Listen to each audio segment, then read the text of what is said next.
اس حوالہ کو اس کا ہم نے مطالعہ کیا ہے،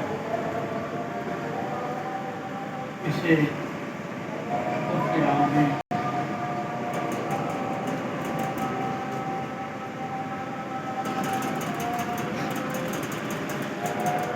شاعر بانی کے لیے پڑھا اور سنایا جاتا ہے، تو میں سمجھتا ہوں کہ کیونکہ آج شاعر بانی کی مخصوص جمعرات ہے اور ہم خداوند کے فضل سے خداوند کے گھر میں موجود ہیں۔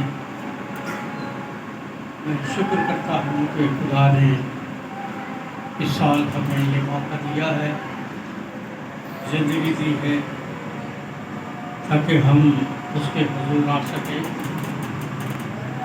اور ان روزوں کے ایام میں نہ صرف روزہ رکھ سکیں بلکہ خدا کے پاک کلام کی حقیقتوں اور سچائیوں کے بارے میں بھی سیکھ سکیں۔ آج کا جو حوالہ ہمارے سامنے پڑھا گیا ہے، اگر ہم اس کے بارے پاک کلام میں سے ذرا سنجیدگی سے سیکھیں تو پاک کلام میں جب ہم اس کی سچائیوں کے بارے پڑھتے ہیں تو چاروں انجیل نویسوں نے اور مقدس پولس نے اس سے شاعر بانی کا ذکر کیا ہے۔ ابھی جو حوالہ ہم نے پڑھا متی کی انجیل میں سے 26واں باب، پھر مرکز کی انجیل اس کا 14واں باب،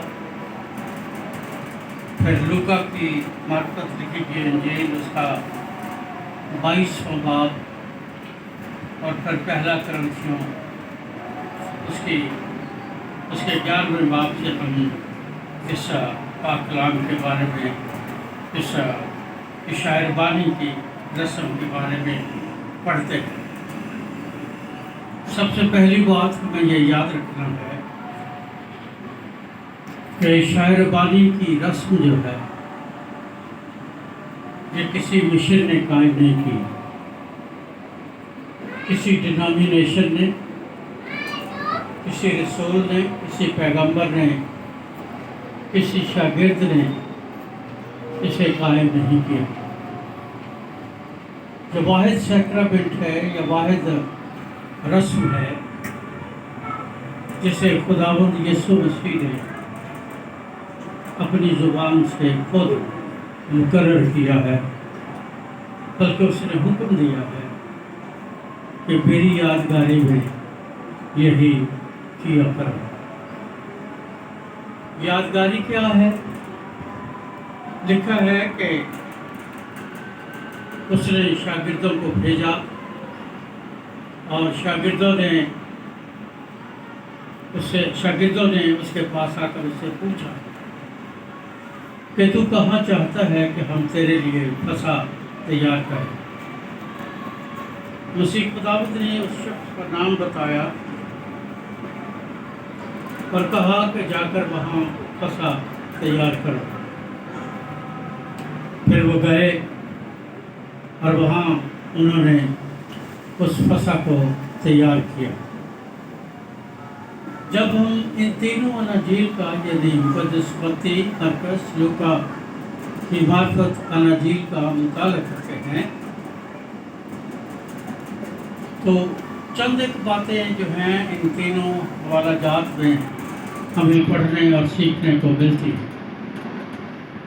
پہلی بات تو یہ ہے کہ مسیح خداوند نے یہ شاعر بانی کے اس سیکرامنٹ کو قائم کرنے کے لیے جس شخص کا گھر اور بالا خانہ چنا اس کا نام یہاں درج نہیں ہے کہ وہ کس کا گھر تھا اور کس کے گھر میں خداوند نے ان کو بھیجا کہ جا کر وہ وہاں پر آخری فسح